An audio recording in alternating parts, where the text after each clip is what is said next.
La, la, la, la, la, la. Hey, this is a song for my haters. Yeah, y'all got me feeling like the greatest. Throw, dropping the pass, in trouble. He gets the pass away over the middle, and it's picked off at the 20-yard line. Dansby makes the interception. Welcome back. You're now tuned in to another episode of Press Coverage Podcast. Of course, you know I am your host, E. Dansby. Today I have a special guest sitting in with us, former All-American running back from Florida State University, a Super Bowl champion with the San Francisco 49ers, and also, by the way, of the New York Jets. Is on the other than Dexter Carter. Hey, Evan, it's a pleasure being Coach, here, my man. Appreciate you, man. Pleasure. Absolutely. Appreciate you coming in. It's something we've been talking about here for a while, man, and we've been trying to put this thing together for a year or so.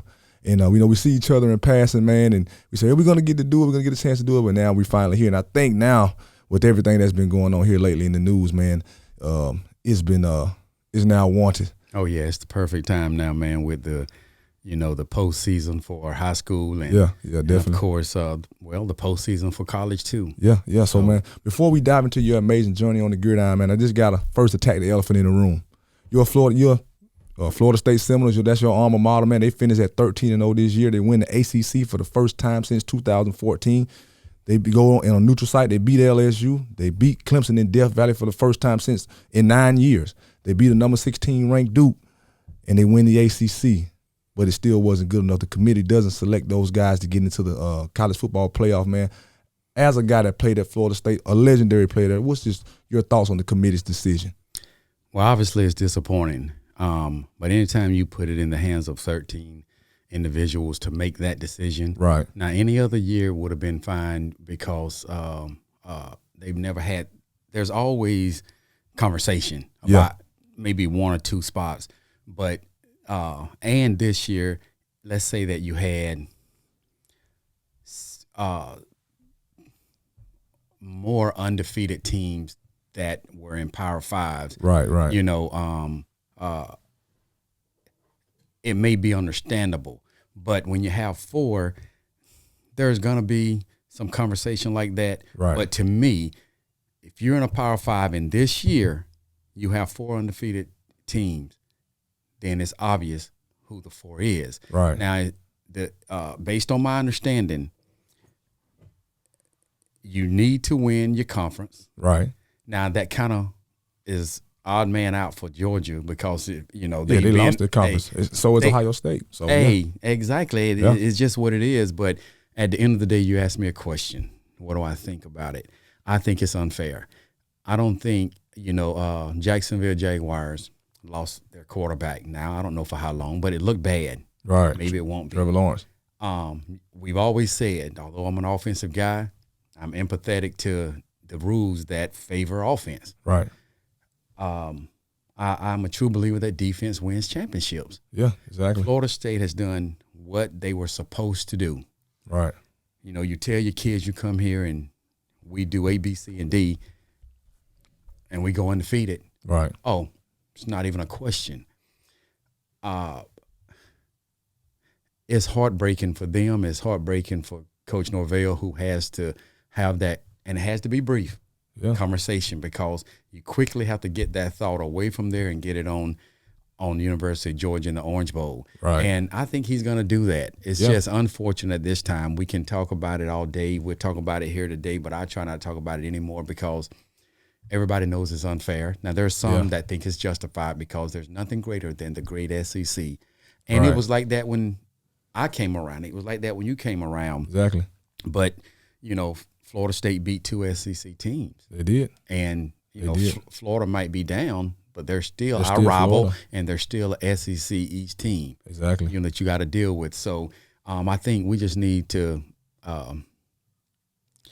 pick up, move forward, and get back focused because we're going to have some guys that transfer.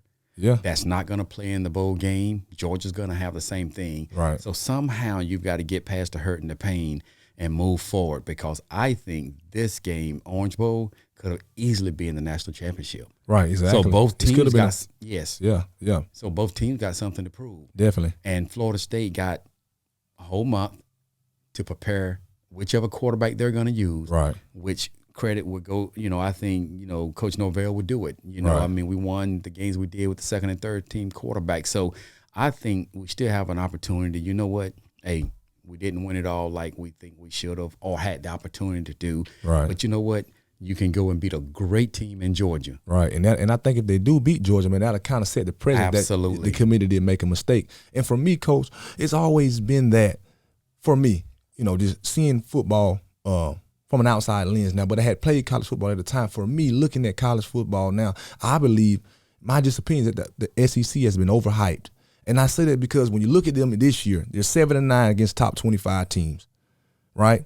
Good point. This year alone, in 2023, we seen Florida State beat LSU. We seen Texas knock down Alabama. We seen Utah beat Florida. We seen Penn State beat Auburn in the last 2 years. New Mexico State Auburn. Just beat Auburn. So when you talk about the SEC as being this dominant conference, I think it's just a statement that we're just living on the past. But when you talk about your true, and we're talking about true blue bloods here now that's taking losses. Alabama, right. That's a blue blood. Florida, that's a blue blood. That's true. You see what I'm saying? And they're taking losses right now. Auburn is a southern blue blood. And these programs are starting to take losses now. And because of the transfer portal, you got SEC talent going out this way, that way. I told a friend of mine, man, we talk college football all the time. At the beginning of the year, Oregon was rolling. Mm-hmm. That Oregon team that played Georgia a year ago in the first game of the year, It's not the same Oregon team here in 23 with Bo Nix. If they were to play Georgia, I believe early on this season, they would have beat Georgia, no matter what the game would have been, just because how they were playing. Just same as Texas when they beat Alabama. I think they would have beat Georgia at the same time, just because it's about how you're playing at the times of the game. And I just believe, in my opinion, man, that the SEC has been overhyped. They have taken losses. They haven't, I believe that you're at the top, the cream rises. But I feel when you talk about this elite conference from top to bottom, it's just not that anymore. That's true too. Now, in saying that, I still believe in Nick Saban because I was at the Texas-Alabama game. Right. And the quarterback was not even close to being what he is now. Yeah. But what they did is they stayed focused and they believed in their development of him. Right. And I'm telling you, he's a different player. Man, Coach Saban is a guy that is, he's battle-tested and he's true in what he does. Right. I believe that this is Coach Nick Saban's best. It's been some different great coaching candidates this year for Coach of the Year. I believe that him and the guy in Washington would be probably the number one candidate. But what you see what Nick Saban was able to do, we'll see what they look like against a Texas, then a South Florida, and then now what they look like against the number one team, 29 straight, and they're going and knock these guys off in Atlanta last week. You got to look back and say, man, this might be Coach Saban's best coaching job. Right. Far. That's true. Although my vote still would go to Norvell. Yeah, and Norvell at Florida State has done a great job. He's brought that program back. I tell people all the time, Clemson is not what they used to be. Don't get me wrong, but to go into Death Valley and to overcome that, you got to give them props, because if you give Alabama props for going and winning the Iron Bowl, you got to give Florida State just as much props for going to Clemson and winning in Death Valley. Absolutely. But that's a hard place to play, and you haven't beaten them in 9 years. Absolutely, and the game didn't come down to the last minute or two. Right. Hail Mary. Yeah, it was an overtime. It was an overtime game. Yeah. It was an overtime game. Oh, that's right. It was overtime. The game went overtime. That's right. And Clemson had them on the ropes, so Florida State found a way. The defense with the big strip of the quarterback, and that play set them up to get that strip sack when he sacked him, and the guy returned the fumble, and that kind of set Florida State up and gave them the momentum going into overtime. And then, Clemson, they come out, they missed the kick, and the game is over, and Florida State survives. And football is about survival, man. Absolutely. But I was talking about the Alabama-Auburn game. Okay. That game being won at the end, which means although Alabama, over the course of the time that they lost to Texas, is a better ball club now. Right. And Nick Saban has done a good job.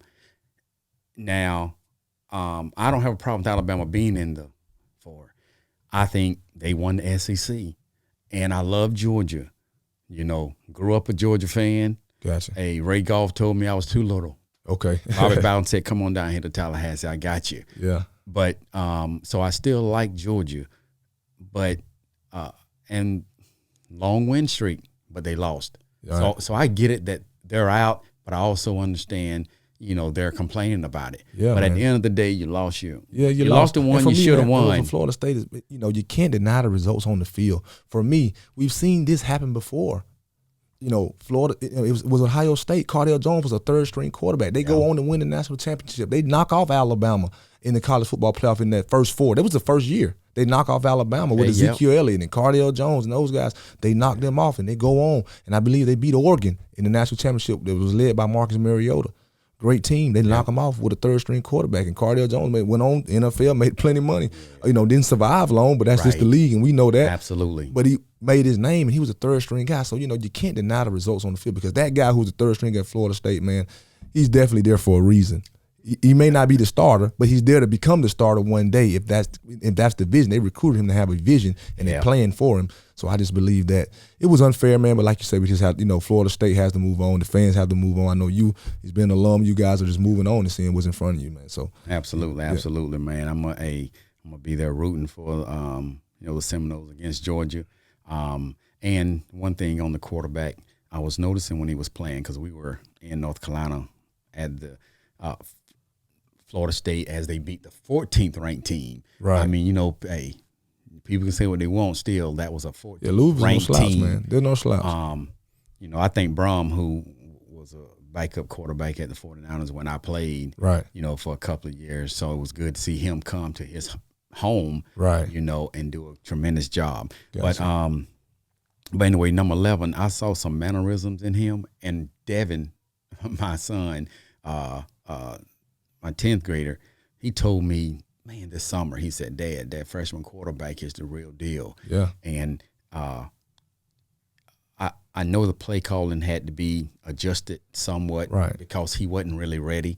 But a lot of times our body language projects some, in my opinion, positivity of what you can become. Right. And I'm going to tell you, I think he's going to, whether it's at Florida State or he transfers, because I don't know what the future holds, because I think no matter who you are, Florida State or whomever, there are some quality people going in that transfer portal. And it is. That you might want to grab. Just saying. Oklahoma quarterbacks out there. Duke quarterback is out there.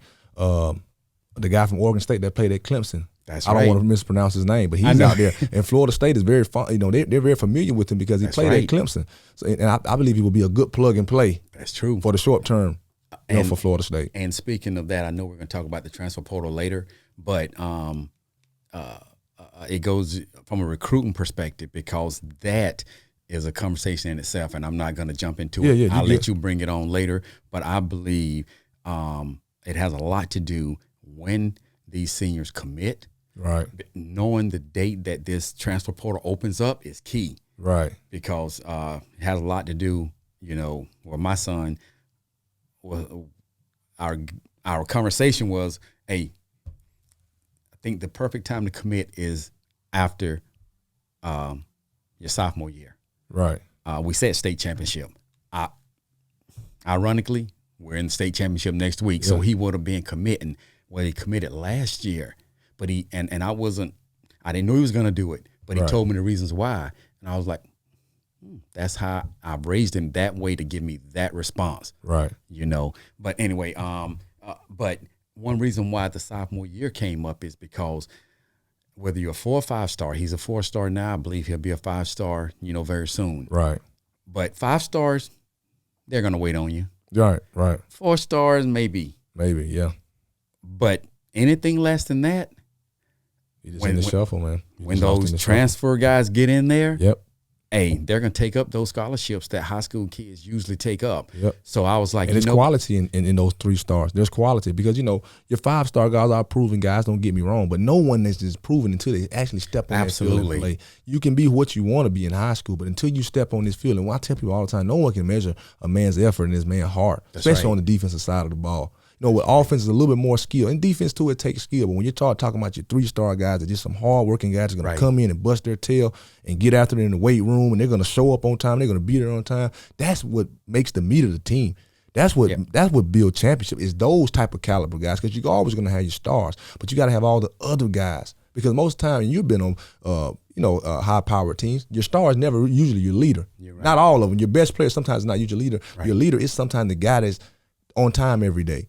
shows up on time, always in the weight room, going the extra mile. Those are the guys that are gonna lead your team, and that's what your team is gonna be mostly made of. Yeah. That sounds like that 0 star that I remember in 1986 coming out of Baxley, Georgia. Right. You know, had no stars. Right. You know what I'm saying? Right. And we're gonna talk about that. Yeah, we're gonna get into that, man. We're gonna get into that. So, hey, man, diving right into your story, man. We know that you from Baxley, Georgia, man. That's rural South Georgia, and down that way, we know football is a part of the culture, man. So just enlighten us, man, and tell us about your upbringing, man. And when did you just find your love for the game of football down there in South Georgia, down in Appleton County?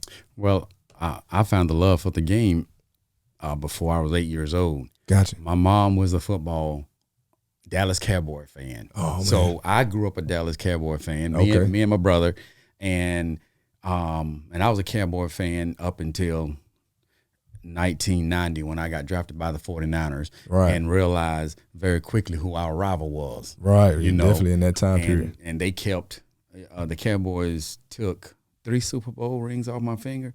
I got one of them because we went to the NFC Championship game. The year they drafted you guys.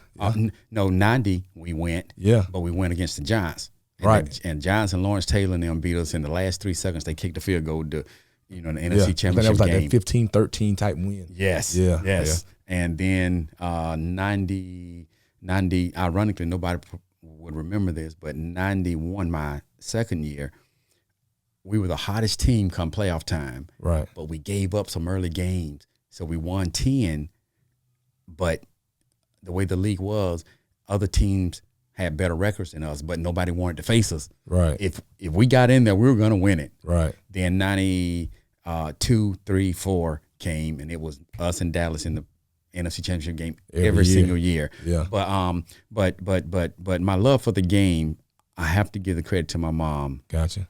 Because she signed us up. She take us to practice. Now, Dad was in the house, but Dad was not a football dude. Gotcha. Dad might have came to 3 games my entire life. Yeah. But he was in the house. Other people say he bragged on me, but he never.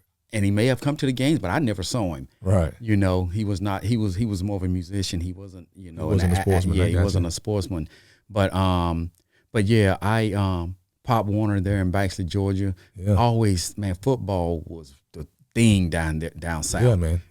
3 red lights and a flashing light. Gotcha. That's all that's in the city. Hey, never ever had an off season off in my entire growing up through high school. Baseball, football, basketball, track. Yeah. And it was just what we did. Right. And that's what kind of made me who I was, the blue collar kind of guy that just worked hard. And I tell you, I take pride that I don't think there's a Pop Warner coach, middle school, high school, Florida State, or the NFL, not one person, player, coach could say I took one playoff. Right. Because I finally, when I got to the 49ers, I saw who I thought created my thought. Because I always thought, I was always told I was too small to be a running back. And I was. I was small, but I learned a long time ago, people can't measure your heart and they can't measure your desire. Gotcha. And those two things I encompassed probably better than anybody, or I wouldn't have made it, just being real. Right. I was 155 pounds coming out of high school. Right. And so it had to be something extra outside of the physical, tangible things that people could see. You have to have that inside of you, that will to just go and thrust yourself and accomplish your goals. Because like you said, you didn't have the weight or the size because, back during that time, the running back, like the receiver or the quarterback is now, was the hottest thing in that time. You're talking about mid-'80s, late 80s, early 90s. Running backs was the thing. And, you wanted a back 200 pounds, 215, 210, those guys that had some size on them that could, carry a load. But, doesn't matter, like you said, undersized or not, you had a goal in mind, man, and you wanted to get somewhere. So right. And when I got to the NFL, I saw, now we at Florida State, we were the same way. I'm talking about, it was competitive. Guys worked hard. It was incredibly unbelievable. But when I saw Jerry Rice work, I saw myself in the sense of, it was always as if somebody was chasing you to take your job. Right. Mine was it came from you too small to do that. You can't, you're too little, all that stuff. So that's what was continuously in my mind. So if you ever watch me play, I shocked Buddy Ryan, who coached me in the Senior Bowl. Right. I went to the Senior Bowl my senior year after we finished number 3 in the country. Yeah, that's the 10-2 season. 10-2. Yeah. And we were mostly a passing team, but I got in the Senior Bowl, and I was a projected 3rd through 5th round draft pick. So I just wanted to go there and do what I've always done. Right. Worked hard, show my work ethic, etc. And Buddy Ryan, it was Marty Schottenheimer and Buddy Ryan. Right. I had Buddy Ryan. If I had not had Buddy Ryan as my coach, I would have been a 3rd through 5th round draft pick. Right. And that makes a lot of difference. Because Marty Schottenheimer, they practiced the way we practiced with the 49ers. In my 7 years, we never put pads on. Right. Not one time. Except 2 weeks of training camp. Right. In the morning practice, afternoon it was shorts, baseball cap, etc. That's what they did. But Buddy Ryan, and if you know him, they were hitting every day. Yeah. And you know what? It fit me because I was 170 pounds. Right. So what it allowed me to do was be able to, in those 5 days of practice with executives and coaches hanging around those sidelines, right, it allowed me to show them, one, I knew how to block from high school. Florida State made sure I blocked. I squat. When I left Florida State, I was squatting 7'10", right, touching, coming up. So I had leverage and I had technique. And all I needed was, well, not me, quarterbacks really only need about 2.5 seconds from contact with the running back on a linebacker. Right. After 2.5 seconds, Joe better step up, roll out, or get out the pocket. Right. Or get rid of the ball. Because at that point, after I've utilized leverage, angles, and balance, right, he was going to throw me. Just because size does matter yeah. at But you just that give point. Him time. This time is to get the ball off. It's not about blocking the guy for, like your offensive lineman, like, your Trent Williams or someone like in today's game. You just want to give this guy this time to get the ball off. And that's all the running backs are used for in the game. Absolutely. Just get a guy to get the time to get the ball off. Absolutely. But, Coach, you mentioned Pop Warner coming up there in Baxter, man. And just, looking at your backstory, man, I see that you were close to a guy named Keith, an old coach named Keith Johnson. Yeah. And, all of us has had someone in our life, whether it's been our dads coaching us or just a neighborhood guy that coaches. For me, it was a coach that took all of us from middle school to high school. His name is Coach Ron Porter, man. Shout out to him. And, man, I wouldn't be where I am or where I went and as far as I went without Coach Porter, man, because he believed in me, man, when I was just a guy, a raw, talented guy that was just playing basketball and wanted to step on the football field, but he believed in me and seen something in me, man. And then when my senior year got here in high school, man, and I was able to sign that scholarship and go on, man, and play and do great things, man. I had to just relate and think back, man. I said, man, Coach Porter picked me up in 6th grade, and every weekend he worked with us and worked with us and worked with us. No money charged, no fee, just us out there, man, just wanting to see. Then he coached us in high school, man, and we made a good run. We took a Richmond program, transferring there. We took a Richmond program that was the bottom of the barrel, man, and we made it a standard in the area of winning for when I was there, and then for years to come after that, it kind of lingered on there for us. But like I said, there's always somebody there in that picture for most of our athletes. For you was a coach named Coach Keith Johnson. So, but just tell us, a little bit about Coach Johnson, man, and what impact he had on your game and what he done for you, man, to help you get to where you want to go. Well, one, I appreciate you acknowledging that, because you're right. Many of us have someone in our lives, in excess of our parents, whether it's single-parent household or two-parent households, right, that really made an impact and difference in our lives. And Coach Johnson, his father was my very first Pop Warner coach. Okay. And I remember his father said one day, he used to take me, I was small now, and I must have been tentative when I was running. Right. You're running, then kind of, most young running backs do that when they first start, because hitting the hole, you kind of be like, absolutely. When you first start out. That's just common. Yes. It's just a common thing. And at this time, Coach Johnson, Keith, was a quarterback in high school. Okay. or his father one day in practice, he made a habit of it because he was trying to get me to hit the hole hard. That's how I used to run hard between tackles. Showed it in the Senior Bowl. Gotcha. Won most outstanding offensive player on the South team. Right. You know, I mean, and that boosted me up to the first round. Plus running the 4.3 at the combine didn't hurt. But he grabbed me by my belt, my waist from the back, and he would thrust me into the line real fast. And the director of the rec department said, "Coach Johnson, you can't do that. That boy's mom's gonna be upset." And Mom was up there and watching practice, and Coach Johnson said, "She's right over there. Ask if she's got a problem with it." No, he's good. Right, okay. But that's what helped me hit the hole. Right. And if you watch how I played, because I believed whether they're bigger than me or not, speed times strength, hitting somebody who's bigger that may be going at a lesser speed hurts them more than it hurts me. Exactly. And that's, or you're running through them tackles. Running through them, yeah. And that's what helped me be who I am. Right. But then as I got older, they stayed in my life, but high school was probably the most impactful because he became my baseball coach. Gotcha. I batted .500 my senior year. Okay. I mean, I was a good baseball player. It's all around. He's an all around guy. Gotcha. And he was my running back coach.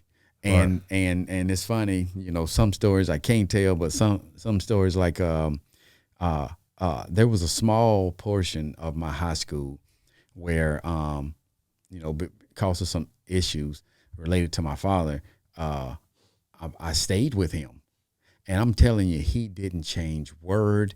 He didn't worry about whether I had money to contribute. Right. He made sure that I did my homework. Right. I mean, he was there at a time where I really needed him. Right. And was still there a time later when I went back home. Right. You know, he I mean, I brought him to the Super Bowl when we played down in, you know, Miami. Yeah. His daughter I consider her like a sister to me. She's an attorney in Brunswick, Georgia area, great attorney. So y'all need an attorney. Whitney Johnson down there in Brunswick, Georgia. Okay, yeah, I remember that. Whitney Johnson. Yeah, man. But yeah, he and his wife Patsy were great people. And I know my mom really appreciated, you know, the love and support that you know they gave me at a very important point in my life when I needed it. But he's been there throughout my youth. He was just there in a way in which nobody has to be in that high school time. Right. And you know, that helped me at a point when I really needed it. Right, got you, Coach. Man, like you said, sometimes we just need it. I know Coach Porter, like my dad was a sportsman, but you know, sometimes being a young man and you're raising a family, you just can't be a hands-on. Right. But my dad played defensive back at a high level in high school and had a chance, you know, to go on to college had some little college experience, was able to kind of tell me what to do. But then when Coach Porter worked with us and with, you know, my dad telling me and Coach Porter working with us, that kind of helped cultivate me into the player I kind of become, and I was able to do, you know, a few good things, you know what I mean? But, you know, Coach, you know, like you said, you mentioned high school, man. You go on, you become an excellent high school player. You rush for 1,800 yards in your junior year. You follow that up with 1,600 yards in your senior year. And on that path, man, you attend a Florida State a camp. And in that camp, you meet the legendary Bobby Bowden. And, you know, he probably wasn't as legendary at that time, but, you know, because the things that you guys were able to go there and start, he became a legend. Yeah. And so just tell us a little bit about, you know, the experience at that camp, man, and, you know, and your first impressions of Coach Bowden. Yeah. How I met Coach Bowden, Keith Johnson was impactful on that. I went to him my junior year, and I said, don't know why I did it. That's why I believe God. Sometimes you say things and you have no idea why you're saying it, because I had no idea colleges had camps. I had no idea. Yeah. But I went to Keith Johnson, Coach Johnson, at some point, and I said, "Hey, Coach, I want to go to a football camp." You know, and he said, "Okay, let me look into it." About 2 weeks later, he comes back, and he had one application. I just knew it was Georgia. I was a Georgia Bulldog fan. Yeah. And it was Florida State. Had never heard of Florida State. So I trust him. My mom, goes to a local pastor, because we didn't have much. Right. And, hey, we came up with the money, I went to a 3-day camp. It was, I don't know, $300 or whatever. But my mom ended up taking me to the camp. I didn't know Coach Bowden. He didn't know me. Yeah. Had no idea I was coming, didn't know anything about me. I killed it. Yeah. But I did the same thing I've done since Pop Warner. Since Pop Warner. Running hard.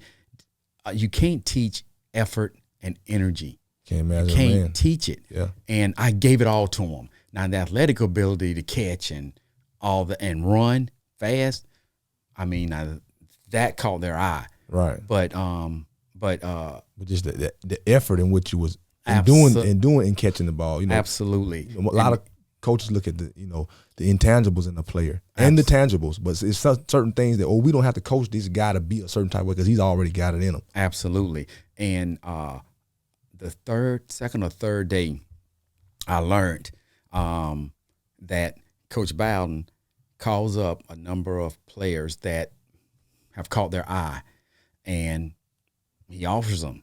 Now, this is 1985.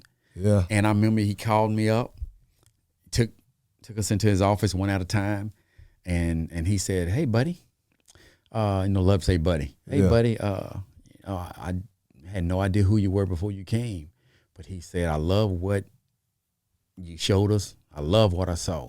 And he said, "We're offering you a scholarship." I had no idea what that was. Yeah. I honestly had no idea, but I knew it was good. Right.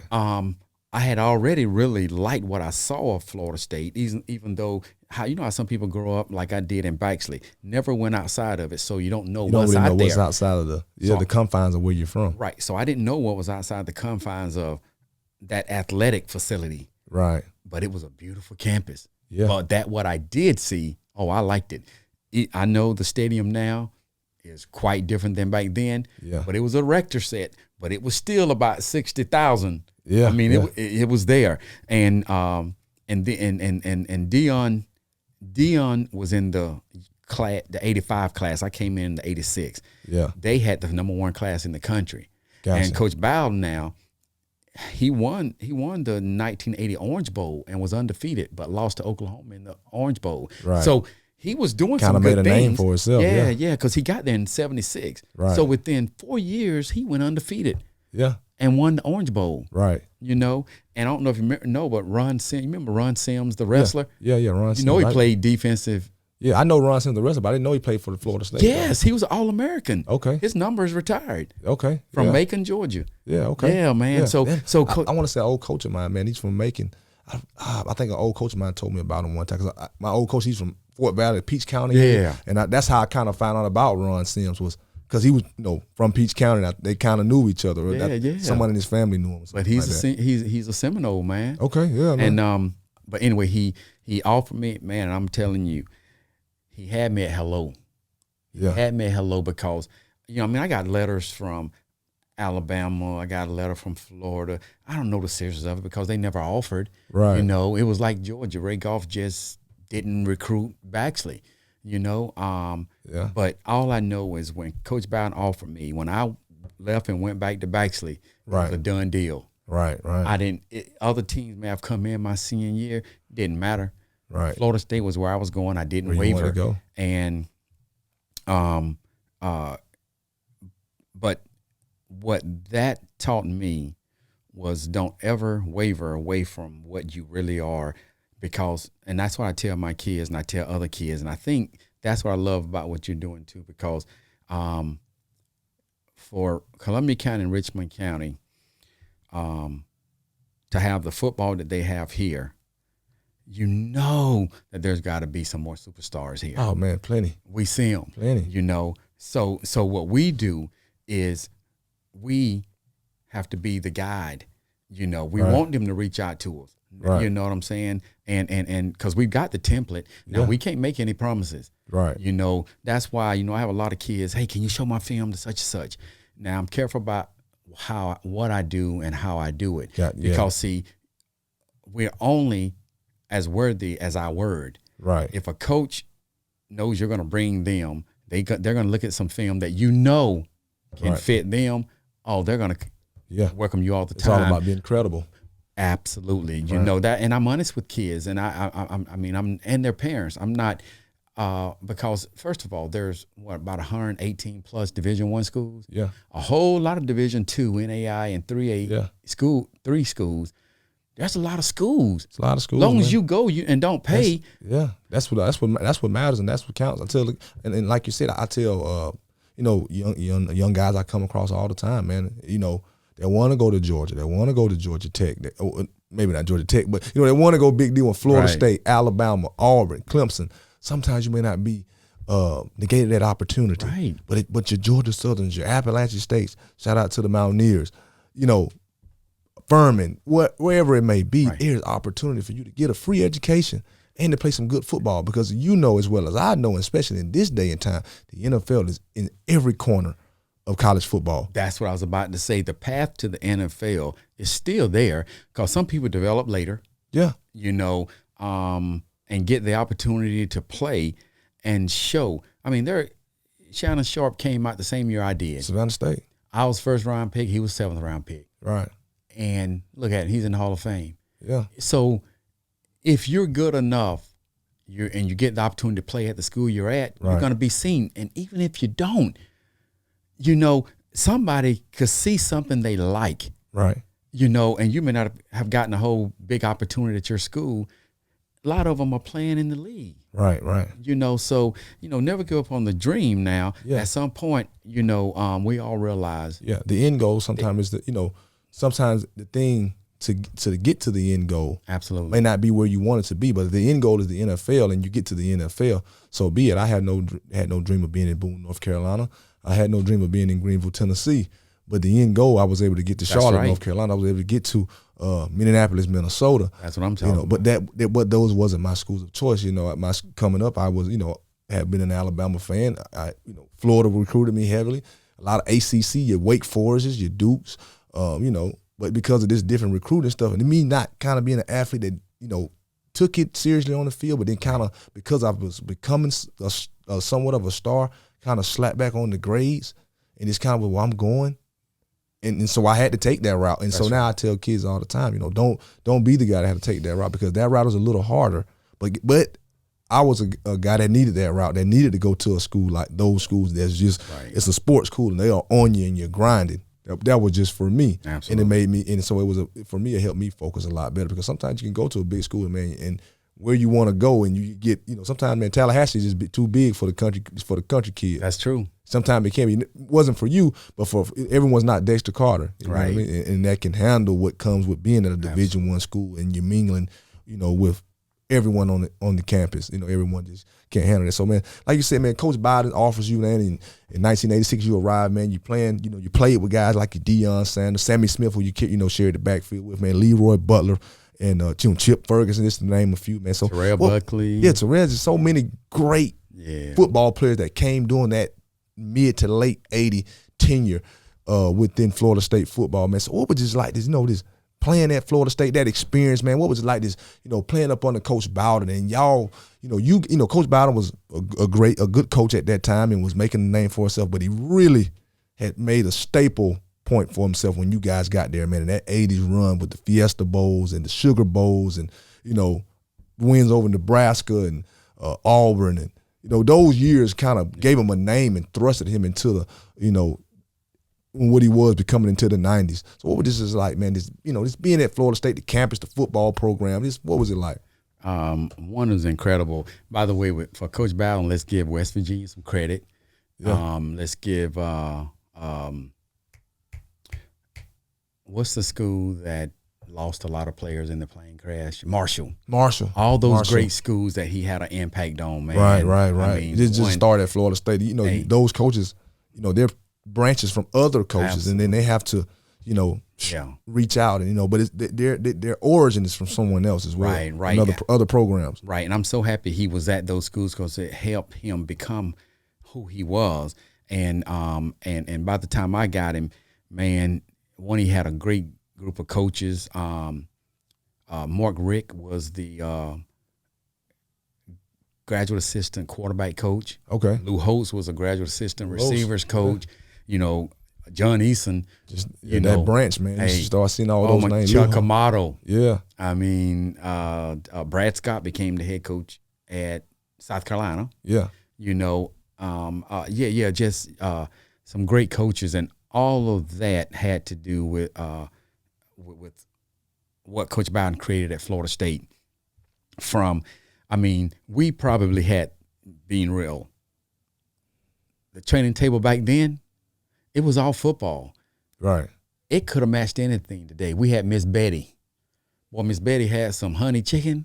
Yeah. Oh, man. I mean, what Odell, by the way, Coach Odell, well, he came in with Dion, but he came out with me. But how Coach Bowden allowed us to be individuals under the umbrella of his rules and guidelines. That's why prime time was able to be prime time back then. What you're seeing Dion today, Dion was that then. Right. You know, I don't know how he was his freshman year, but my freshman year, his sophomore year, man, you know, but the one thing that I like is Coach Bowden allowed him to be who he was, as long as he did not embarrass and he stayed under that FSU umbrella. Terrell Buckley was similar to that. My senior year, his freshman year, Charlie Ward's freshman year was the same thing.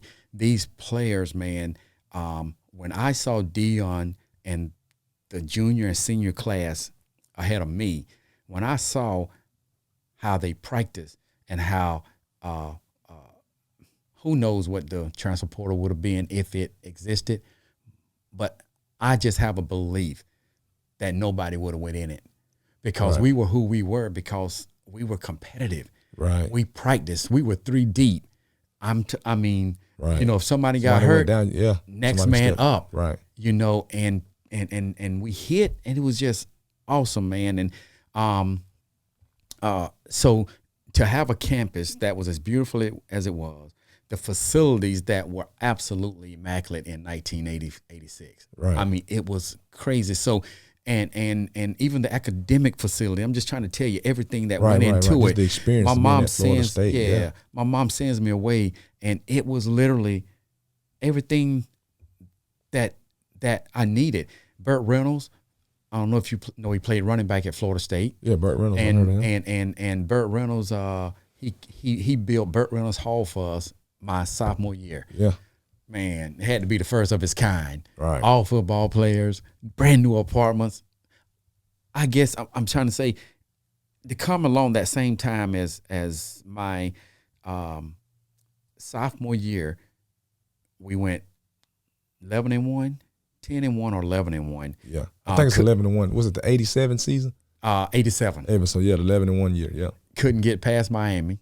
Yeah. You know, the next year, same thing. Couldn't get past Miami. Right. You know, but I tell you, Coach Bowden, my junior year, we played Miami in Tallahassee, and it had to be sophomore year, and Coach Bowden believed and trusted in his players so much. We were 26-25 with 2 minutes left, and we were number 2 in the country. I think they were number 1 maybe. And we score to go, well, if we'd have kicked the extra point, we'd have tied them. Right. But Coach Bowden called timeout. They go for the 2 for the win. To go for the 2 for the win. Now, in hindsight, if we'd have kicked the extra point, we'd have won that championship. Yeah. But Coach Bowden, trusted in our quarterback, McManus, and said, let's go for it. And I agree with it. And Coach Bowden, I never told him, but it's only one thing that I ever disagreed with Coach Bowden on. On that play, the 2-point conversion, we did a play action. Right. I'm 170 pounds. Now, I've done some good things against Miami, but I don't think they're going to believe the play action with Dexter Carter. Yeah. We had 6'2", 225 pounds, Sammy Smith back there, yeah. I still don't know, and I never asked him, why did you put me in and not him? Right. You know, because I believe they would have converged on Sammy, and that tight end would have been open in the back of the end zone. Right. Conversely, they didn't converge on me and left him open. But nonetheless, man, Florida State experience was absolutely tremendous, and that's why I've never pushed Devin, my son who committed to Florida State, never pushed him to Florida State. Of course, we've been at Florida State quite a bit. Right. It's family, man. When you've been thrusted into a program like that, it's always family. I mean, I go back, not as often, but when I do, it's like I never left. Yeah. Because you're seeing faces, because you got guys around the program that's played when I played, before I played, when I was there, older, younger, and everyone's around. It's a program that's winning, and it's wasn't able to win the Sun Belt this year, but they're a good culture, football culture. So it's people are all the way around. So like you say, you're around the program all the time. Florida State is now family, and even when Devin made his decision, I'm pretty sure those things played a part in his decision to commit to Florida State. Yeah, that is true. Something on that point though, because I mean when he committed, everybody swore I pushed him to commit to Florida State. Yeah. And he would absolutely tell you unequivocally that is not the truth. Right. Am I excited? Yes. I'd be excited when, if 2026 comes and he's stuck with Florida State. But, I had a conversation with Coach Norvell, and I told him, I was like, Coach, we have 2.5 more years to go.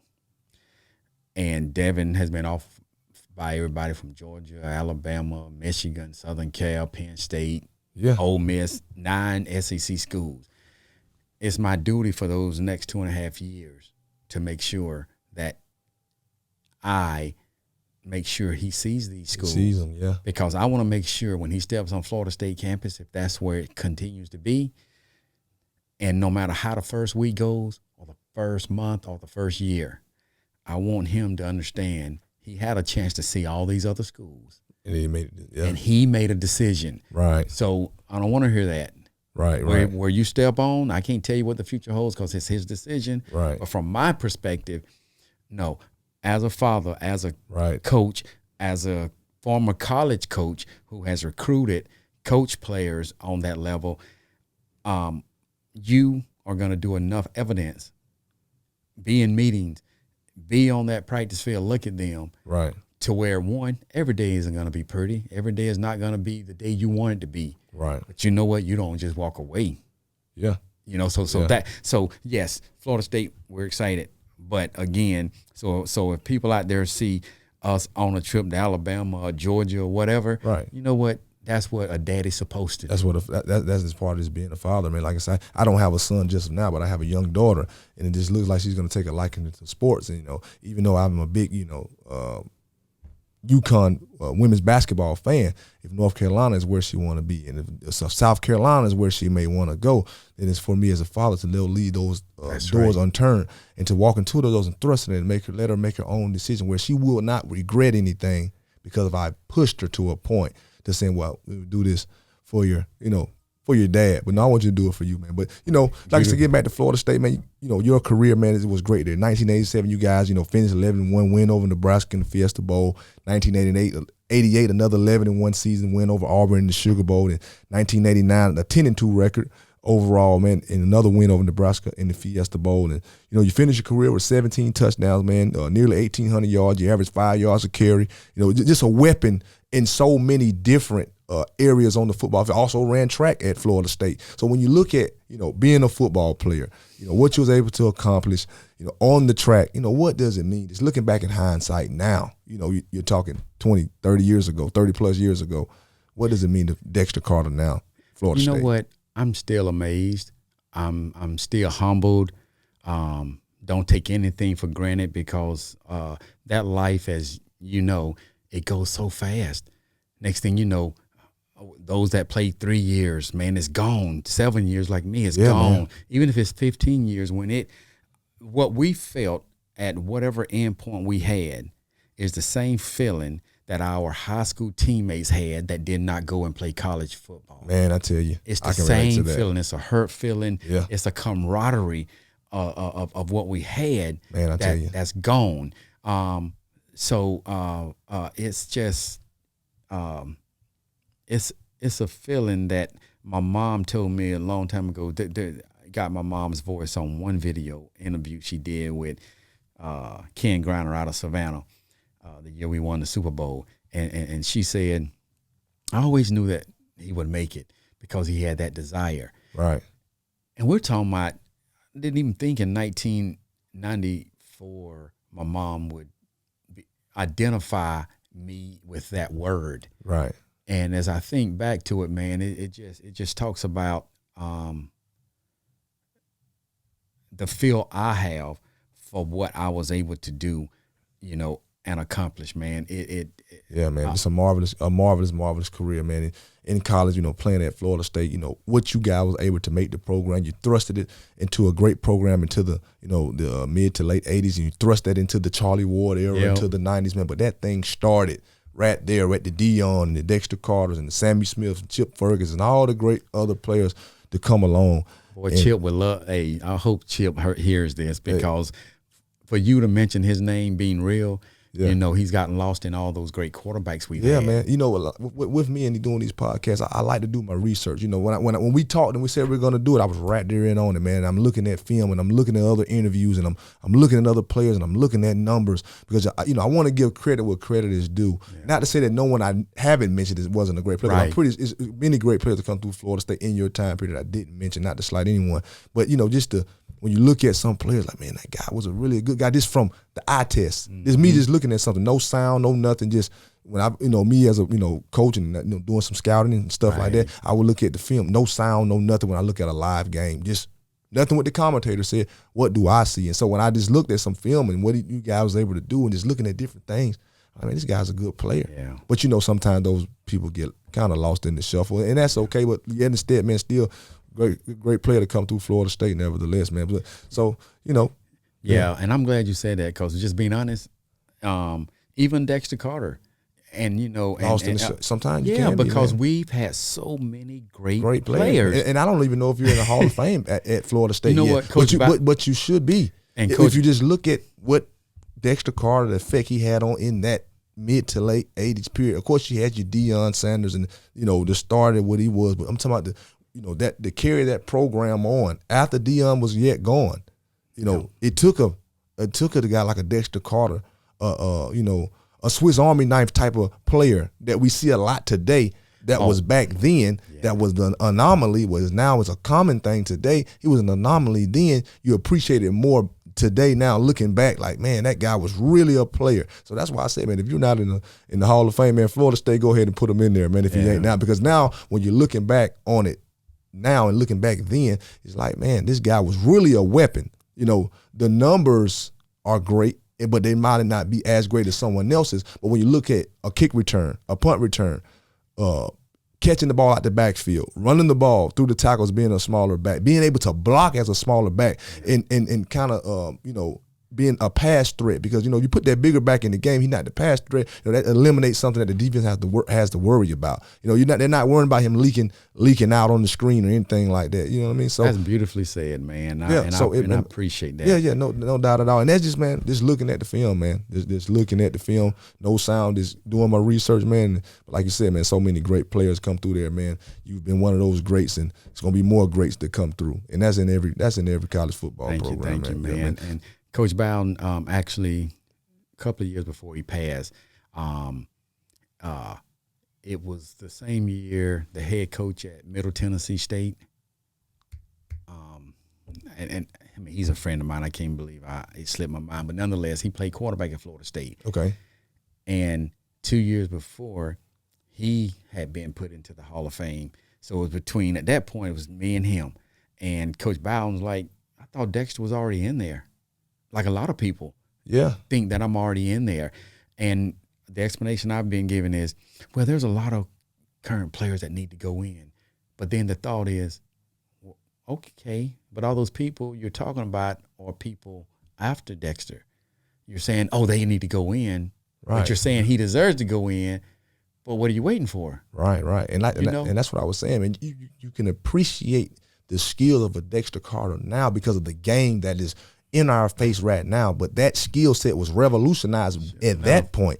And so when you appreciate it for today's game, you can see if you take Dexter Carter and you put him on Florida State now, it's no question that he's in the Hall of Fame. But the game wasn't evolved into your type of skill set at that time. But if you take Dexter Carter and you put him in Florida State 2023, now you're talking about a weapon. But it was a weapon back then, but just not seen because the game had not evolved for that skill set. And it's along with the quarterback and the receivers. And it's just how it goes. But you know, Coach, hopefully, man, they put you in there and do the right thing, man, and get you on in there. But I know that you're beloved at Florida State, man. I know that you are. But that would be a just due for you because it's deserved. It's not given. You've earned the right to be in that Hall of Fame for sure, man. Yeah, I sure wish my mom was living long enough to be able to witness that. Right. And the other thing is, they just opened up they created a Georgia high school Hall of Fame because there's a Georgia Hall of Fame. Yeah. They created Georgia high school. I just seen a coach I had on here previous weeks about a month ago. He was here and he had went to that event right before he got on the podcast. And man, Deion Grant was there. And Coach Eric Parker that coached at Burke County. He was there. Deion was there. It was just Deion Grant that played at Josie. Right. He was there. So it was just, I seen that, like, man, there's a lot of, So one day we'll both be in there and, because my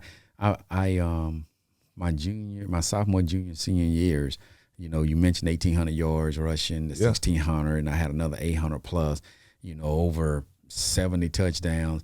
Hopefully those numbers will be strong enough because the older I get, those things mean something to me. It's a part of our legacy. See, and one thing about it, and me now, and I know you feel it way more than I do because I'm detached from the league only 4 to 5 years. Last time I played in Minnesota was in 2019, so I'm kind of freshly from playing. But at the same time, when you look at when you're in the fire in the game, you're not paying attention to what you've done or what you accomplished because you're in it right now. And you kind of keep going and building, and the next week and the next game, and you don't focus on that. But then once you start playing, you look back. He said, man, I was actually a pretty good player. and it means something because you look at what it produced and what it gave fruition to. Right. And like I said, it's just some as athletes, we look back and say, man, all this hard work, everything I put into the ground, the labor that I put in, now the fruits of it had come forth, and this is what it brought forth. A great player at Florida State. I was able to do a few things myself. And, man, just that hard work, dedication, sacrifice, all those things. So a lot of times people see Dexter Carter, the Super Bowl champion, or Dexter Carter, the Florida State running back. They don't know what went into to do that. It's a lot of, people that walk up to me, man, we see your podcast, but they don't know what it took. Right. It was the blessing I was able to meet David, who's the producer, man, here, and me and him connect, and I was able to do this because this saved me because it was an outlet for me. Absolutely. It was this therapy for me. It gives me the same effect of coming out, that feeling, first time ever stepping on the NFL football field in New Orleans, week 1 of the preseason. Right.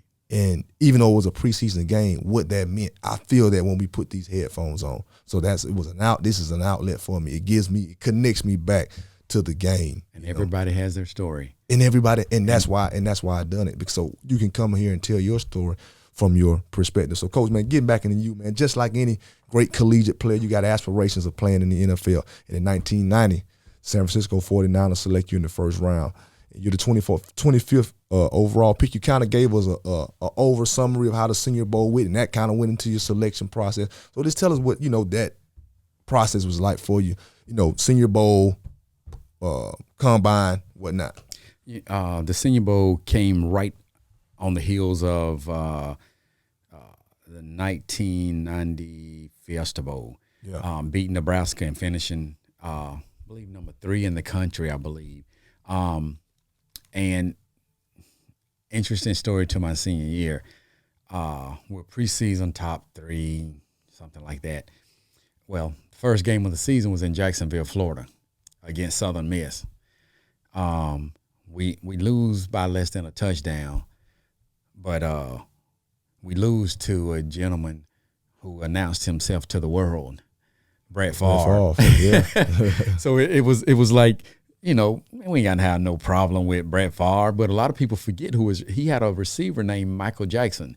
I know people think no, but Michael Jackson played for Cleveland Browns for quite some time. Yeah. But Brett Favre, I don't think we underestimate him. I think they played above above. Yeah, you know what I'm saying? They stepped up, and we see now. Yeah, why future Hall of Fame quarterback. Yeah. So interestingly, we come the second week and lose to Clemson and Terry Allen. So we're 0-2. Right. And then we have to come back. Now our character is really tested. Who we have become is really tested. Right. And you know what? Who we are didn't waver. Yeah. We came back, beat LSU, beat Auburn, we beat a number of teams, I believe, but nonetheless, as we move forward and we have that year, I have aspirations of playing in the NFL, right. but you don't know how it's going to go. Right. We were a majority passing team, even though I averaged 5 yards plus yards a carry. That's a big deal. Yeah, that's a big chunk.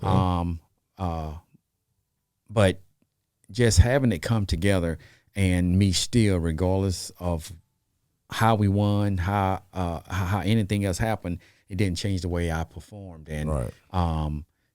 It gave me that opportunity at the end of the season to at least have a chance. Right, and that's all you want and that's all you can want as a college guy. And me not playing on the FBS level, but more the FCS level. Only thing I really desired was just a chance to be. That's a chance. The opportunity, and Carolina provided the opportunity, in Minnesota, helped me thrust into that. So, Coach, you arrived in San Francisco, and this is sort of the passing of the torch era.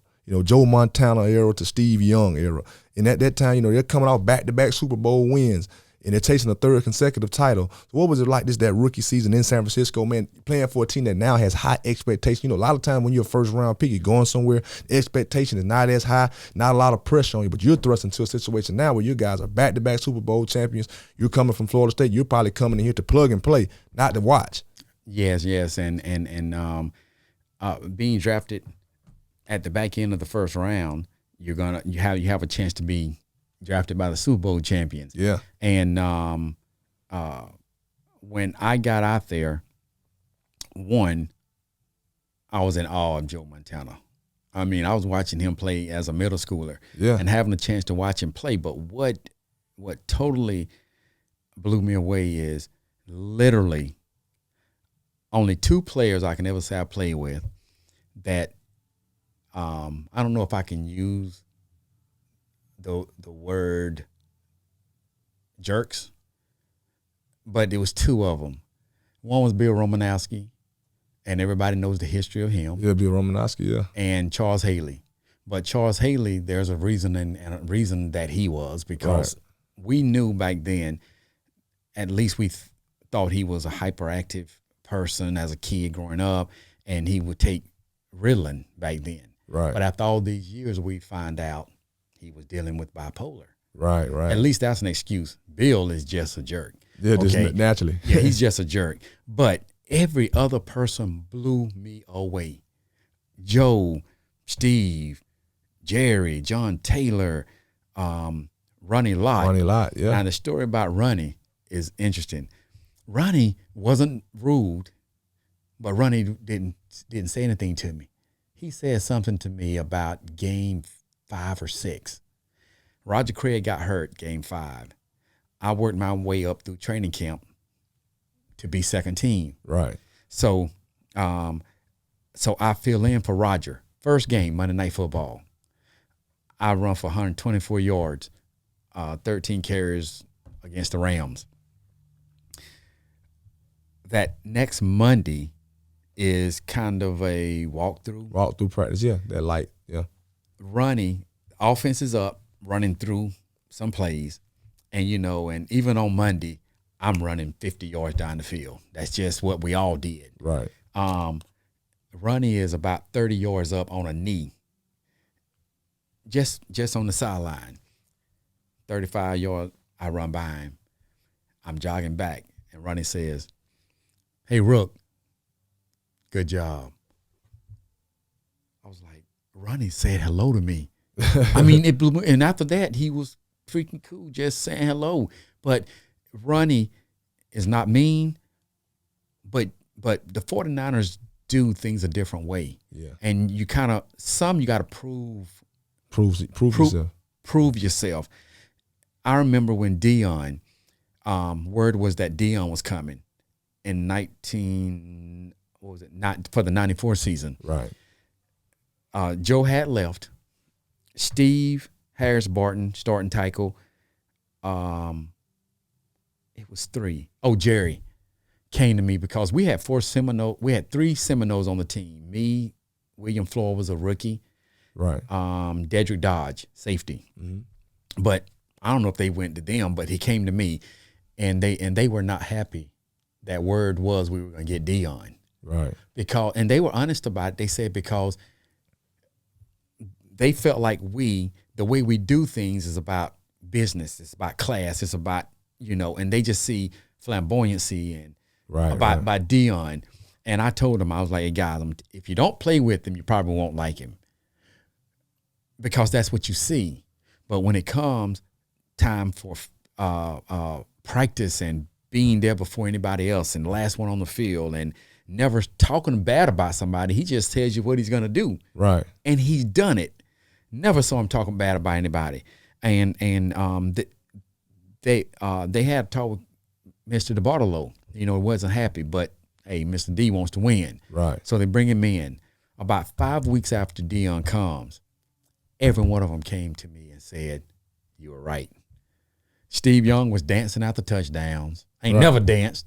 Right. Jerry Rice was, doing his little thing. I mean, it just showed how. Yeah, sometimes you can have a guy like Deion and thrust into your program, whatever it may be, football program, basketball, whatever it may be, character like that. Not a character, but an individual like that. Right. And you thrust him into the program. He builds up to it, but he lightens.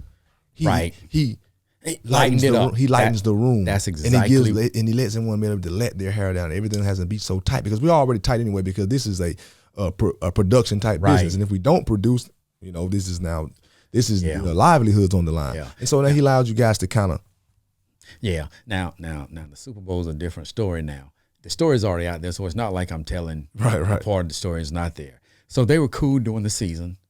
But then when the Super Bowl came, the business of the 49ers from Jerry Rice's perspective, we got to chill out, calm down, get back to focus, right? So the Super Bowl week, when we're there for a whole week. So by the time we get off the plane, get on the bus, go to the hotel, and Deion made sure it was in front of the hotel.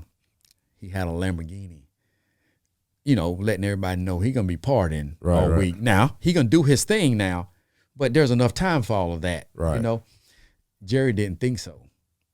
So Coach let us, come in after curfew the first 3 days. Gotcha. Matter of fact, I lived in Fort Lauderdale, so I was 30 minutes from the stadium. He let me stay home for the first 3 days. Now, after those 3 days, it's time to get focused. Deion still wanted to. He said, I'm gonna still be fine, but he wanted to party. Man, 2 nights before the Super Bowl, we got to come into Jesus meeting. Yeah. Did you hear about that? I've heard the story. I've heard stories, yeah. Oh, yeah, it came Jesus meeting because Deion felt like, how can we work hard all year, get to the prize, and not enjoy it, yeah. But that ain't Jerry. Yeah. Jerry is business like. Get to the finish line. Yes. And then 2 weeks after we finish, I'm back at it. Right. That's how he was. But we had that team meeting, no coaches. It was some coming to Jesus. Oh yeah. And Jerry, kind of wanted to be a little more, get in your face than Deion because Jerry just couldn't understand. This is our way. This is how we do it. Right. These are my words, not Jerry's. Now I don't know how you did it at Atlanta. Right. All I know is you were done when the 16. I can't remember how many games we had that year. But when the season was over, y'all were done. Right. I know how this is done. Yeah, this is a standard that here. And the standard is different here in Atlanta. Different here in San Francisco than it was in Atlanta. So absolutely, totally understand. But it worked. But it worked. It worked. It worked. He came in. You guys were able to win the Super Bowl, 1994. Man, you guys, led by Steve Young. Man, you guys win it, man. And I tell people all the time, had a little NFL experience, but definitely was a better college player than NFL player. But playing and winning a Super Bowl, in my opinion, is greater than making the Hall of Fame, just in my opinion, because I believe that, those your gold jacket guys, that's something, like you said, that's your legacy. You can look back on that. But, you look at some gold jacket guys who had very, very good careers, but divulged of the Super Bowl ring. When you take about, when you look about guys like a Jim Kelly, a Chris Carter, a Dan Marino, a Gale Sayers, it doesn't take nothing away from those guys' greatness that they didn't win a Super Bowl. But if I use one guy, if you take Jim Kelly, 4 consecutive Super Bowls representing the AFC. If he just wins 1 or 2 of those, where do we put Jim Kelly today? He's not even the guy that we talk about. You're exactly right. But you played in that era. You know how good Jim was. You know he was a great quarterback. He was just as good as Steve was. Might have not as good as Joe was, but he was good and was able to get his team to the promised land, but just couldn't cash in. That's true. But if you look at but has a gold jacket, is a worthy of being a Hall of Famer. But if Buffalo has 1 or 2 rings along with that, even with Dan Marino, but especially Jim, because he was there in those early '90s period. If he just wins and beat by all 4 NFC East teams, Washington, New York, Washington, Dallas twice. Yep. If he wins 1 or 2 of those Super Bowls, we think of Jim Kelly in a different light now. Enough. You know what I mean? And then your rankings of these quarterbacks and what we see today, those things are you put it in a different perspective, because like I said, a lot of us can get a gold jacket, and but when you get that Super Bowl ring, it just means something different, and it's not to demote the gold jacket, because it definitely means something, because everyone can't be in the Hall of Fame. Exactly. It's been thousands of men that have came in the locker rooms throughout the NFL and walked those halls, but only a few, there's a couple hundred. That's right. Men have put that gold jacket on, so it's not to knock it. But, with that gold jacket, winning that Super Bowl makes that gold jacket stand out and shine even brighter. Absolutely. And Jim Kelly's always going to be a star, and so is Chris Carter. But, man, if you put a Super Bowl attached to that gold jacket, And if you ask them, I guarantee you they'll say the same thing that you're saying. Yeah. And I'm not even got even played in a Super Bowl, but knowing some friends that have played in Super Bowls, won and lost some Super Bowls, good friend of mine, being down there with Tom in Tampa Bay, how he was able to turn that thing around and win that Super Bowl, it means a lot to those guys. Yeah. And it's not, and when I say it means a lot, it's not the guys that we see and hear about every day. It's the guys that you don't see and hear about every day. That's your practice squad, your back roster guys, your fill-in guys. Those are guys that it means something too, because their career is not going to be as long as yours. You know what I mean? You're absolutely right. So man, getting into your career, you play, you're there, you play, there for 4 years. You have a trip with the New York Jets, man. Then you return, back to the 49ers, man. That kind of ends, kind of finishes the career for whatever reason. But then in 2007, man, Coach Bowden, he hires you as a running back coach at Florida State. So what was it like, man? Going back to your alma mater. I know I'm skipping over a little bit, but just going back to your alma mater, man. Now taking the player lens off, putting the coach's lens on. How was that experience for you, just being back at Florida State? You know what? Being hired by Coach Bowden solidified what I tell my kids, and I try to tell players now. There's nothing greater in life than developing relationships. Gotcha. People who are hiring people want to hire people that they either work with, coaches or executives, somebody who's similar to them. Just being real about it. You see it in the NFL every day. When you talk about, and I want to say that's the Rooney Rule. Is that the Rooney Rule with the coaches and the minority coaches? Yep. These owners are going to hire people that they can relate to. They can go to the country club with, the golf club, and sit down and drink a beer with, and get a shot of liquor with. That's just the culture of the NFL. It's the culture. It's usually those that look like me, look like them. Just being honest. So, so I tell them, you know what? And I use this example. And when I was in Silicon Valley, just being honest, and that's why I try to use so many of my good and bad things that I've learned in my life to help my kids, because I focused so much for 7 years on the work every day, the football and building that, because that's what we've been since 8 years old. Yeah, man. It's that process. But you got to find those moments to where all these people that pay all these billions of dollars, sponsorships and, taking up all the tickets at the Super Bowl, just being real, that come to practice, that at some point you see. Right. that want to meet you. But when you meet them, don't let it be high and by. Right. Get a card. Get a card, man. 'Cause some of those people be some of the people that'll help you go on in life. That helped me, man, post-career. Yes. Doing my trucking thing. You know, just somebody I knew in passing in college would give me an opportunity. And and my mother and father always told me that, on your way up, Evan, never look down on anyone, because those people that on your way up, you'll need them on your way back down. Absolutely. And that's how, and I say all that to say, Coach Bowden, I was, 96, 97, 2000. I was about 10 years post my NFL career. Within that 10 years, the first 7 years, I literally I had 17 knee surgeries the first 7 years I was out of the league. Had a partial knee replacement. Everything was about trying to fix the articular surface damage I had in my knee, but no surgery. 7 different surgeons couldn't get the pain to go away. So I had a partial knee replacement, surgery 14, got a staph infection. Oh, man. When you see, what's the quarterback for the Redskins that almost died? Alex Smith. Alex Smith. When you see Alex Smith's story, that was me. Right. I had 14th surgery. I got the only reason they didn't do a total knee replacement on me at that time, they said, oh, we can't do it to people under 60. Right. So they did a partial knee replacement. I needed it, but they didn't. I got a staph infection. Man. Within 2 weeks, 3rd week, they put me on. I learned medical things I didn't want to learn. Right. I learned what vancomycin was, Ancef, Nafracillin. Vancomycin is the strongest antibiotic to fight staph infection. I know now, vancomycin is number 1. That's what they put me on. Right. Because they knew I was in trouble. When I went into the emergency room 2 weeks after, my blood pressure was 60/40. My heartbeat was 172 beats a minute at rest because the infection had got in my bloodstream. Right. And my kidneys were shutting down. My heart was failing.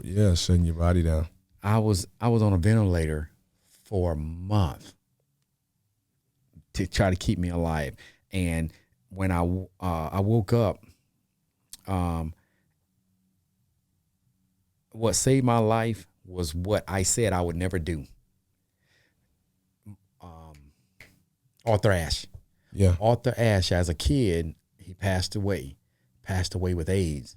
He got AIDS from a blood transfusion. Man. I always said, I'm never going to have a blood transfusion if I need one. Yeah, that's traumatic. It's a good thing I was out. Right. Because I didn't have a choice to make the decision.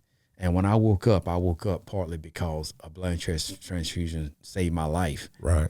Then I got out 6 months later when I got healthy enough. They did a total knee replacement. So I had a total knee replacement at 35. Gotcha. And so I have a master's in business management. Gotcha. And I have a bachelor's degree in early childhood. Now, over those 7 to 10 years, I couldn't work.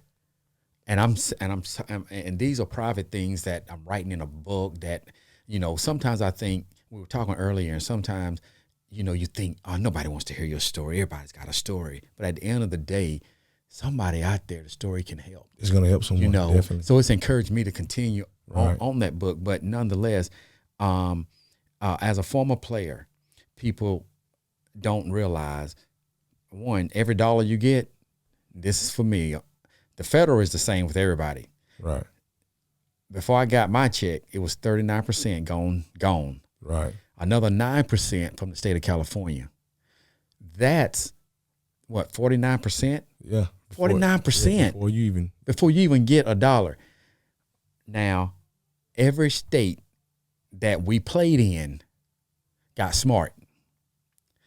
They taxed us their state income taxes on top of it. Yeah. On top of it. So what I'm saying is everybody sees $1 million and whatever it is. Yeah.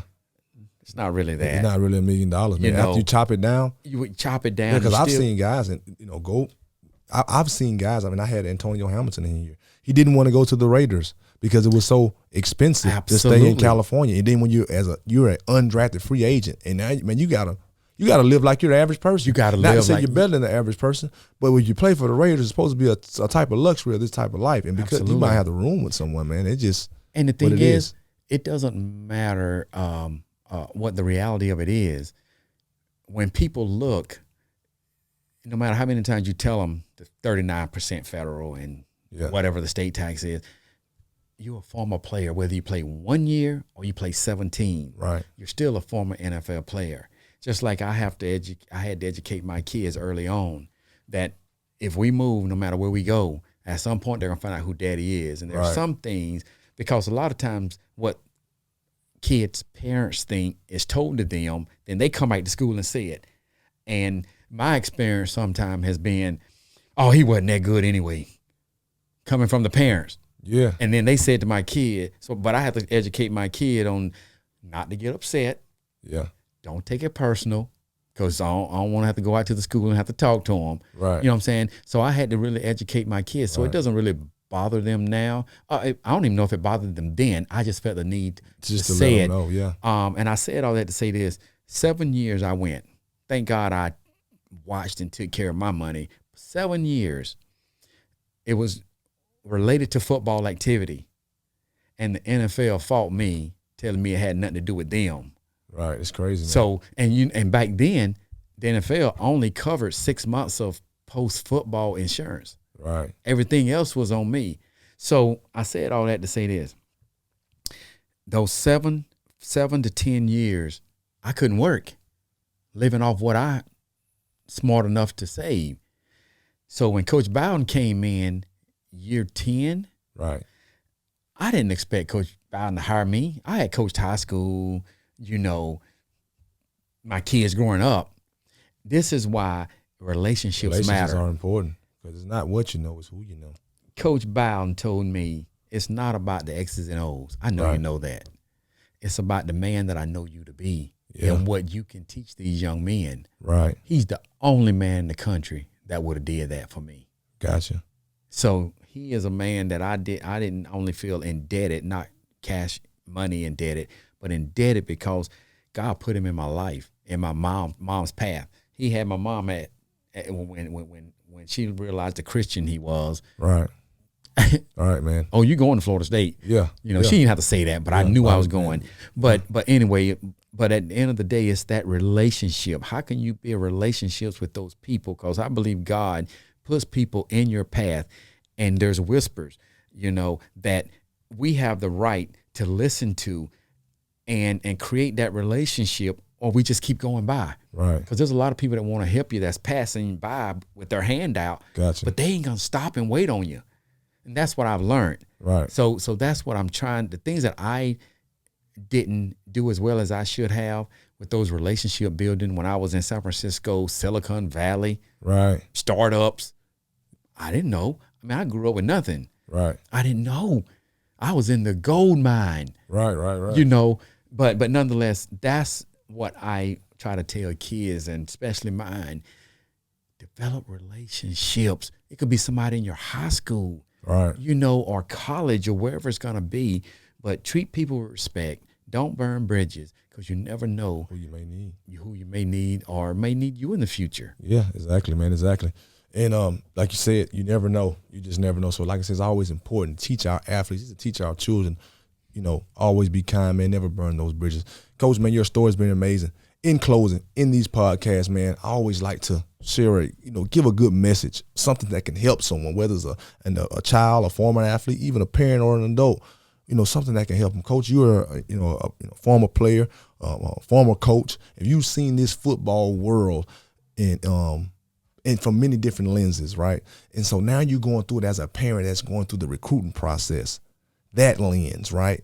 And now we have the transfer portal, and we have all these different type of things that's coming into and intertwined into the collegiate football world. So, in your opinion, what would be something that our parents that got high school athletes that got aspirations of playing on the college level, what would be your advice to them to go about trying to get their, son or daughter to college and get them into a good program from this your perspective?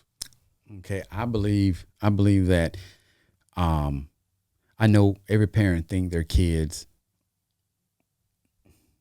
are stars. Right. 5 stars, just being honest. I rather look at it like this. Let's not leave it up to the high school coaches to direct only our kids' potential for their future. What can we do? Right. This is what you can do. To add on to it, yeah. Absolutely. I think, if you got a kid that you think is talented, like you said, those potential 5 stars, everybody's going to see it. Right. But all the ones below that, including them, do your work, parents. If you can afford it, if you got to figure it out, you have got to get these kids in front of the decision makers. Yeah. Nobody told my mom that, but she trusted me when I went to Coach Johnson and said, hey, Coach, I'd like to go to a camp. Right. If I did not go to that camp to get in front of the decision makers, I'd have never got to Florida State. Right. So I say parents, and I usually advise them no later than the summer after the 7th grade year. If you can be objective about the talent of your kid. Right. Everybody wants to go to the Power Fives, everybody. But there's a whole lot of schools. Now, see what is your school, your kid's favorite school? Let's say it's Alabama. Okay, if you want to pay the money for your kid to go to Alabama, is he going to, 7th grade, I know it's like, what? Take him. Yeah. Okay? But also take him to maybe 2 or 3 other schools that are lesser schools. Right. Okay? Because what starts to happen if you invest in those kids and you take them 7th grade year, okay, probably won't even pay them any attention. Right. Okay, 8th grade year, done grew a little bit. Now, what they were taught before, intellectually, they can utilize the next year. Right. Because the coaches are looking now. Now they're looking earlier. Right. So that 8th grade year, it might matter now. All of a sudden, you've taken them, they've been there before. Oh, they remember you coming. Now, you're faster, you're bigger. They're not having to correct you as much. Right. Interesting. Okay, but still no offer because, some do, but very, very small percentage. Okay, all of a sudden that 9th grade summer, you get there. All the things that I said earlier has increased, the size, yeah, the speed. Yeah, all of a sudden. Tangibles, what you can see. And they see that, oh, he has an interest. Oh, he's been here 3 straight years. Now, if you straight off crazy talented fast, and you've been there a year or 2, oh, I'm telling you it matters. I've been that running back coach in that camp, running my group and being in meetings with them. Right. On the road in the recruiting meetings with these parents. But I'm telling these parents, do not leave it up to the coach, because some coaches, just being honest, I've seen it. They're selfish, meaning they were about winning. Yeah, they just want to win at their program, but not develop. But not develop. And in my opinion, a high school coach, there's too many Division I, II, III, NAIA schools that if I have a talented athlete that may not be a Power 5, my job is to contact those schools and say what I've got. Right. That may get them an invite to a camp or might get that coach on campus. Right. A lot of them aren't doing it. Right. That's what I would advise the parents to do. Do your job. You know what I'm saying? I mean, because it's in your hands too. It's not just the coaches. Right. And I agree with that. And a free education is a free education. No matter where it comes from. No matter where it comes, and the dream could still be alive. Yeah. That's it. You just want to get there. You just want to be in the mix. Absolutely. And then I'll tell the kids, simply put, because decisions you make you. There are kids. You got to be smart who you hang around, because if you hang around certain things long enough, right, it'll become you. you might say, oh, that's not me. But if you hang around them, what do you expect people to perceive? Right. You know? So make good decisions, because those decisions will make, you know, who you really are. Right. What people perceive, whether we like it or not, usually is we're giving them the interpretation to perceive our actions. Right. You know, I mean, trust me, you know, Devin, the 10th grader with the offers, I'm on him. I'm on him. You know, I'm not challenging your friends and who they are, but my job, my duty is you. Right. You got to stay on them. Absolutely. Because stay on them. Because one decision can cost you many things. So, Coach, that's you know, for the parents, get your kids in front of the decision makers, and for the children, for the athlete, make the right decisions. Absolutely. And because the one decision can cost you a lot, man. Coach, man, this has been great. We've talked about it for a year or so, man. I've been wanting to get you on the show. It was, you know, relevant with the time, with everything that was going on for Florida State, man. We talked about it all, Coach, man. From me to you, man, I'm just forever grateful for you to come on my show, man, and add to my platform, man. It's been amazing. Well, I'm proud of you, man. This is one of my best interviews, man. And sometimes it's good just to sit down, man, and talk with guys that's walked your path. Sometimes you may sit down with people and they may have walked your path, so they don't understand. But when I'm looking at a Dexter Carter, I'm looking at a man is walking the roads and walking in some footsteps, in some moccasins that I'm gonna have to walk as well as myself as a, you know, former athlete, and trying to figure it out and raising a family. These are all things that as former athletes, we got to lean on each other for. Absolutely, man. So for me to you, Coach, man, thank you, man, for coming on, man. This is Press Coverage Podcast, man. This is episode 21,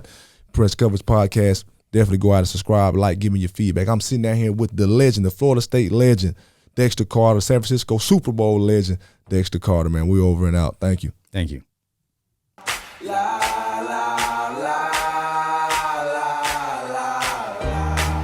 Hey, this is a song for my haters.